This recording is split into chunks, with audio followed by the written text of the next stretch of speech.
اس حصے میں آپ سنیں گے آدم و حوا علیہم السلام کے لیے زمین پر اترنے کا حکم اور اتارے جانے کی جگہ، حابیل و قابیل کے جھگڑے کا سبب اور زمین پر پہلا انسانی قتل، قابیل کے لیے مسئلہ تدفین اور ایک جانور کے ذریعے اس کی رہنمائی، قابیل کا والدین کو چھوڑ کر دوسری جگہ آباد ہونا، آدم علیہ السلام کی تجہیز و تکفین اور جنازہ کس نے پڑھایا، سیدنا شیس علیہ السلام کی ولادت، نبوت سے سرفرازی اور ان کو کتنے صحیفے عطا ہوئے اور ان کی تعلیمات کیا تھیں، قابیل اور اس کی قوم کی بے راہ روی اور سیدنا ادریس علیہ السلام کی بعثت، نبی کریم صلی اللہ علیہ وسلم کا چوتھے آسمان پر ادریس علیہ السلام سے ملاقات کرنا، ادریس علیہ السلام کی وفات کہاں ہوئی، زمین پر یا چوتھے آسمان پر، حقائق کی روشنی میں مفصل اور جامع تذکرہ۔ تو آئیے سنتے ہیں دارالسلام اسٹوڈیو لاہور پاکستان سے قصص الانبیاء کا تیسرا حصہ، فساد کی ابتدا۔ پیشکش محمد طارق شاہد۔ اللہ کا حکم ہوا، قال اهبطوا، جنت سے اتر جاؤ۔ مزید فرمایا، بعضكم لبعض عدو وَلَكُمْ فِي الْأَرْضِ مُسْتَقَرٌّ وَمَتَاعٌ إِلَىٰ حِينٍ۔ تم آپس میں ایک دوسرے کے دشمن ہوگے اور تمہارے واسطے زمین میں رہنے کی جگہ ہے اور ایک وقت تک نفع حاصل کرنا ہے۔ اللہ نے مزید فرمایا، قال فيها تحيون وفيها تموتون ومنها تخرجون۔ فرمایا تم وہیں زندگی بسر کرو گے اور وہیں مرو گے اور وہیں سے دوبارہ نکالے جاؤ گے۔ قرآن مجید کے دیگر مقامات میں بھی اس قصے کی تفصیل موجود ہے۔ مثلاً فرمایا، وَلَقَدْ عَهِدْنَا إِلَىٰ آدَمَ مِن قَبْلُ فَنَسِيَ وَلَمْ نَجِدْ لَهُ عَزْمًا۔ اور اس سے قبل ہم نے آدم سے ایک عہد لیا تھا مگر وہ بھول گئے اور ہم نے ان میں کوئی عزم نہیں پایا۔ اللہ تعالیٰ فرماتے ہیں، وَإِذْ قُلْنَا لِلْمَلَائِكَةِ اسْجُدُوا لِآدَمَ فَسَجَدُوا إِلَّا إِبْلِيسَ أَبَى فَقُلْنَا يَا آدَمُ إِنَّ هَذَا عَدُوٌّ لَكَ وَلِزَوْجِكَ فَلَا يُخْرِجَنَّكُمَا مِنَ الْجَنَّةِ فَتَشْقَىٰ إِنَّ لَكَ أَلَّا تَجُوعَ فِيهَا وَلَا تَعْرَىٰ وَأَنَّكَ لَا تَظْمَأُ فِيهَا وَلَا تَضْحَىٰ فوسوس إليه الشيطان قال يا آدم هل أدلك على شجرة الخلد وملك لا يبلى۔ اور جب ہم نے فرشتوں سے کہا آدم کو سجدہ کرو تو ابلیس کے سوا سب نے سجدہ کیا، اس نے صاف انکار کر دیا۔ تو ہم نے کہا اے آدم یہ تیرا اور تیری بیوی کا دشمن ہے، خیال رکھنا ایسا نہ ہو وہ تم دونوں کو جنت سے نکلوا دے اور تو مصیبت میں پڑ جائے۔ یہاں تو تجھے یہ آرام ہے کہ نہ تو بھوکا ہوتا ہے اور نہ ننگا، اور نہ تو یہاں پیاسا ہوتا ہے اور نہ دھوپ سے تکلیف اٹھاتا ہے۔ لیکن شیطان نے اسے وسوسے میں ڈال دیا، کہنے لگا میں آپ کو دائمی زندگی کے درخت اور وہ بادشاہت بتلاؤں جو کبھی پرانی نہ ہو۔ فَأَكَلَا مِنْهَا فَبَدَتْ لَهُمَا سَوْآتُهُمَا وَطَفِقَا يَخْصِفَانِ عَلَيْهِمَا مِنْ وَرَقِ الْجَنَّةِ وَعَصَىٰ آدَمُ رَبَّهُ فَغَوَىٰ ثُمَّ اجْتَبَاهُ رَبُّهُ فَتَابَ عَلَيْهِ وَهَدَىٰ قال اهبطا منها جميعا بعضكم لبعض عدو فإما يأتينكم مني هدى فمن اتبع هداي فلا يضل ولا يشقى ومن أعرض عن ذكري فإن له معيشة ضنكا ونحشره يوم القيامة أعمى. چنانچہ ان دونوں نے اس درخت سے کھایا، پس ان کے ستر کھل گئے اور وہ بہشت کے پتے اپنے اوپر چپکانے لگے۔ آدم نے اپنے رب کی نافرمانی کی، پس بہک گیا۔ پھر اس کے رب نے نوازا، اس کی طرف توجہ فرمائی اور اس کی رہنمائی کی۔ حکم ہوا، تم دونوں یہاں سے اتر جاؤ، تم آپس میں ایک دوسرے کے دشمن ہو۔ اب تمہارے پاس جب کبھی میری طرف سے ہدایت پہنچے تو جو میری ہدایت کی پیروی کرے نہ تو وہ بہکے گا نہ تکلیف میں پڑے گا، ہاں جو میری یاد سے روگردانی کرے گا اس کی زندگی تنگی میں رہے گی اور بروز قیامت ہم اسے اندھا کر کے اٹھائیں گے۔ آدم علیہ السلام زمین پر اترے اور اپنے رب سے توبہ کے کلمات سیکھ لیے۔ وہ کلمات یہ ہیں: ربنا ظلمنا أنفسنا وإن لم تغفر لنا وترحمنا لنكونن من الخاسرين۔ اے ہمارے رب، ہم نے اپنا نقصان کیا اور اگر تو نے ہم پر مغفرت و رحمت نہ فرمائی تو ہم خسارہ اٹھانے والوں میں سے ہو جائیں گے۔ آدم علیہ السلام زمین پر اترے اور ان کے ساتھ حوا علیہ السلام بھی اتری اور ان کے ساتھ ہی ابلیس کو بھی اتارا گیا۔ یہ کس جگہ پر اترے اس بارے میں اختلاف پایا جاتا ہے، لیکن ابن عباس رضی اللہ عنہ کی بات راجح محسوس ہوتی ہے کہ آدم علیہ السلام کو ہند میں اور حوا علیہ السلام کو جدے میں اتارا گیا۔ جب آدم علیہ السلام اتر آئے تو حوا علیہ السلام کی تلاش شروع کر دی، زمین میں ان کی تلاش میں سرگرداں ہوئے۔ آخر کار میدان عرفات میں دونوں کی ملاقات ہو گئی۔ چونکہ میدان عرفات میں دونوں نے ایک دوسرے کی معرفت حاصل کی تھی اور ان کا آپس میں تعارف ہوا تھا، لہٰذا اسی مناسبت سے اس میدان کا نام عرفات مشہور ہو گیا۔ پھر اللہ تعالیٰ نے زمین کے اندر انسانوں کو پھیلانا شروع کیا اور زمین کو مردوں اور عورتوں سے آباد کر دیا۔ امام طبری رحمت اللہ علیہ بیان کرتے ہیں کہ حوا علیہ السلام نے آدم علیہ السلام کے لیے 20 ولادتوں میں 40 بچوں کو جنم دیا۔ ہر بار 2 بچوں کو جنم دیتی تھی، ایک لڑکا ہوتا ایک لڑکی۔ سب سے پہلا جوڑا قابیل اور اس کی بہن قمیم کا تھا۔ پھر انسانوں کی افزائش شروع ہوئی، آبادی میں اضافہ ہونے لگا۔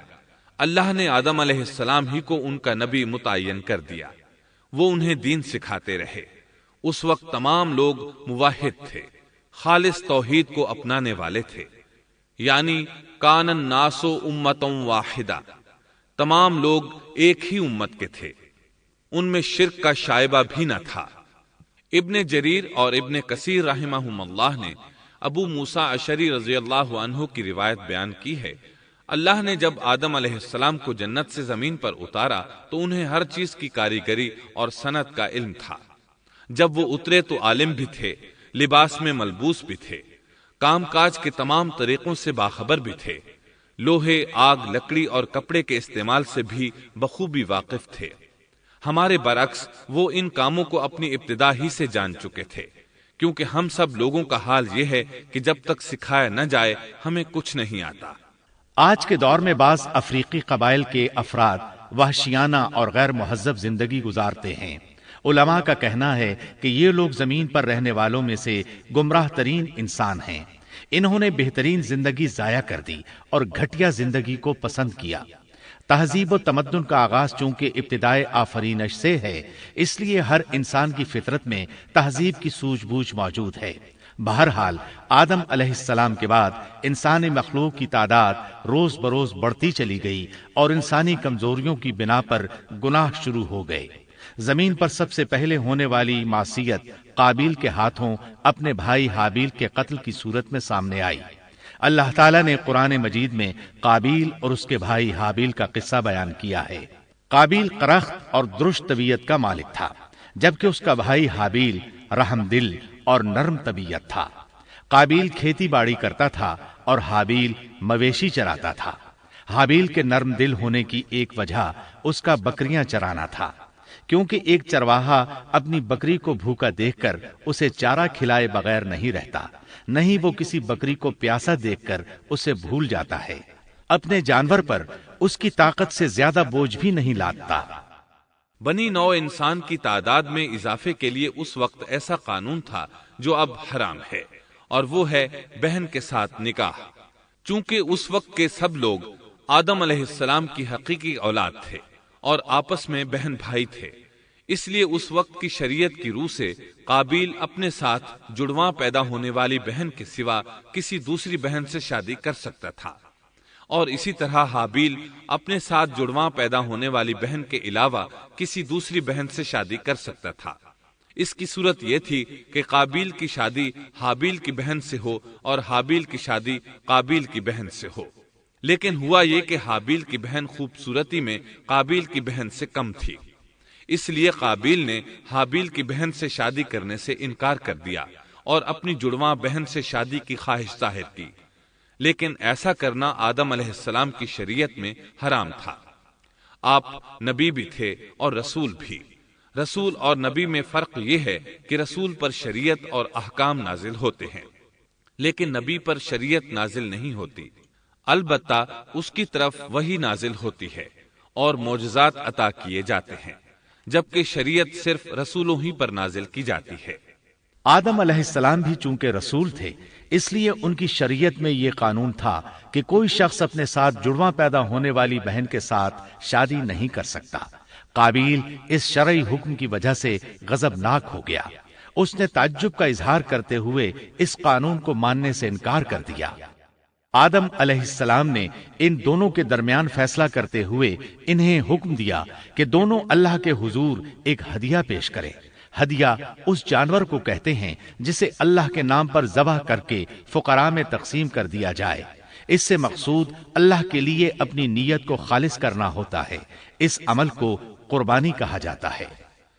آدم علیہ السلام کے زمانے میں قربانی کا جو قانون تھا اس کے قبول ہونے کی نشانی طے تھی، اور وہ یہ کہ آسمان سے ایک آگ نمودار ہوتی اور اس قربانی کو جلا دیتی۔ اس کا مطلب تھا قربانی قبول ہو چکی ہے، اور اگر آگ قربانی کو نہ جلاتی تو سمجھ لیا جاتا کہ قربانی قبول نہیں ہوئی۔ آخر قربانی کا دن آ پہنچا۔ حابیل نے اپنے مویشیوں میں سے ایک بہترین جانور لیا اور قربان گاہ میں لا کر اللہ کے حضور پیش کر دیا۔ دوسری طرف قابیل نے اپنی کھیتی کے غلے میں سے ردی قسم کا غلہ قربانی کے لیے پیش کیا۔ دوسرے دن دونوں قربان گاہ پہنچے تو انہوں نے دیکھا کہ حابیل کی قربانی قبول ہو چکی ہے، جبکہ قابیل کی قربانی کو آگ نے چھوا تک نہیں تھا۔ یہ دیکھ کر قابیل حابیل پر غضبناک ہوا۔ شیطان نے بھی اسے وسوسے میں مبتلا کیا کہ اپنے بھائی کو قتل کر دے۔ اس نے اپنے بھائی حابیل کو جان سے مار ڈالنے کا پختہ ارادہ کر لیا۔ اس وقت تک روئے زمین پر کوئی انسان قتل نہیں ہوا تھا۔ انسانی تاریخ میں یہ پہلا قتل ہے جس کا ارتکاب قابیل نے کیا۔ وہ اپنے بھائی حابیل کے پاس گیا اور اس سے بولا، میں تجھے قتل کر دوں گا۔ جواب میں حابیل نے کہا، اگر تو مجھے قتل کرنے کی کوشش کرے گا تو میں اپنے دفاع میں ہاتھ نہیں اٹھاؤں گا، اس لیے کہ میں چاہتا ہوں تو اپنے دیگر گناہوں کے ساتھ میرے قتل کا گناہ بھی اٹھا لے، تیرے گناہ زیادہ ہو جائیں۔ چنانچہ ایک تاریک رات میں حابیل سویا ہوا تھا کہ قابیل ایک بڑا سا پتھر اٹھا کر اس کے پاس آیا۔ اس نے وہ پتھر اپنے بھائی کے سر پر دے مارا۔ اس طرح اس نے حابیل کو قتل کر دیا۔ روئے زمین پر قتل کی ابتدا کر دی، زمین کو پہلے خون سے رنگ دیا۔ تاریخ انسانی میں یہ سب سے پہلا جرم تھا جو قابیل کے ہاتھوں ہوا۔ قتل تو وہ کر بیٹھا، اب حیران اور پریشان ہوا کہ اس کی لاش کا کیا کرے۔ اس وقت تک نسل انسانی موت سے بھی دوچار نہیں ہوئی تھی۔ آدم علیہ السلام کی اولاد میں سے اس وقت تک کوئی فوت نہیں ہوا تھا، اس لیے قابیل کو معلوم نہیں تھا کہ مردے کے ساتھ کیا کیا جائے۔ اسی کشمکش کے عالم میں اس نے بھائی کی لاش کو کمر پر اٹھا لیا اور چل پڑا۔ چلا جا رہا تھا کہ اللہ نے 2 کوے بھیجے۔ دونوں کوے آپس میں لڑ پڑے، ایک نے دوسرے کو ہلاک کر دیا۔ اب زندہ کوا مٹی کھودنے لگا، اس طرح اس نے ایک گڑھا تیار کر لیا، مردہ کوے کو اس میں رکھا اور اوپر مٹی ڈال دی۔ اس طرح قابیل کو دفن کا طریقہ معلوم ہوا، اس نے بھی گڑھا کھودا اور حابیل کی لاش کو اس میں دبا دیا۔ وہ اپنے کیے پر نادم ضرور تھا، لیکن اس نے اللہ سے معافی نہ مانگی، جبکہ انسان کے لیے ضروری ہے کہ اس سے کوئی گناہ ہو جائے تو اللہ سے معافی مانگے۔ قابیل اور حابیل کے درمیان جو مکالمہ ہوا، اللہ تعالیٰ نے اس کا ذکر سورہ مائدہ آیت 27 تا 29 میں کیا ہے۔ اللہ فرماتے ہیں، وَاتْلُ عَلَيْهِمْ نَبَأَ ابْنَيْ آدَمَ بِالْحَقِّ إِذْ قَرَّبَا قُرْبَانًا فَتُقُبِّلَ مِنْ أَحَدِهِمَا وَلَمْ يُتَقَبَّلْ مِنَ الْآخَرِ قَالَ لَأَقْتُلَنَّكَ قال إنما يتقبل الله من المتقين لئن بسطت إلي يدك لتقتلني ما أنا بباسط يدي إليك لأقتلك إني أخاف الله رب العالمين إني أريد أن تبوء بإثمي وإثمك فتكون من أصحاب النار وذلك جزاء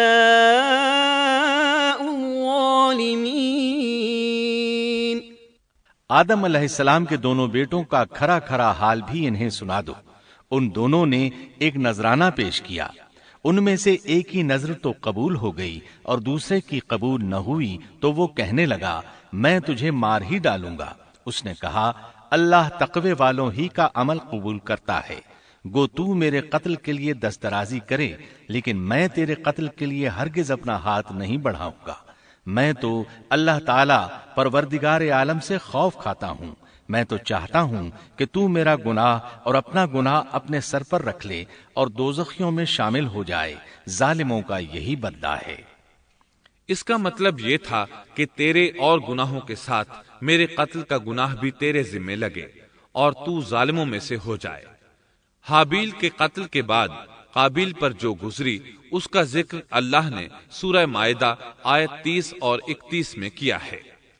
فطوعت له نفسه قتل أخيه فقتله فأصبح من الخاسرين فبعث الله غرابا يبحث في الأرض ليريه كيف يواري سوءة أخيه قال يا ويلتى أعجزت أن أكون مثل هذا الغراب فأواري سوءة أخي فأصبح من النادمين۔